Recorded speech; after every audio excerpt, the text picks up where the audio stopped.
Martın 6-sında gözlənilən hava şəraiti açıqlanıb. Milli Hidrometeorologiya Xidmətinin məlumatına əsasən Bakıda və Abşeron yarımadasında hava şəraitinin dəyişkən buludlu olacağı, arabir tutulacağı, əsasən yağmursuz keçəcəyi gözlənilir. Mülayim cənub-qərb küləyi axşam şimal-qərb küləyi ilə əvəz olunacaq. Havanın temperaturu gecə 3-6 dərəcə, gündüz 10-15 dərəcə isti olacaq.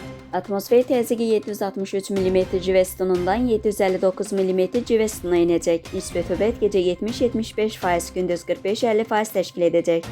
Azərbaycanın rayonlarında havanın əsasən yağmursuz keçəcəyi gözlənilir. Gecə və səhər bəzi yerlərdə duman olacaq. Mülayim qərb küləyi əsəcək. Havanın temperaturu gecə 2-7 dərəcə, gündüz 12-17 dərəcə isti. Dağlarda gecə 5-10 dərəcə şaxta, gündüz 3 dərəcə şaxtadan 2 dərəcəyədək isti olacaq.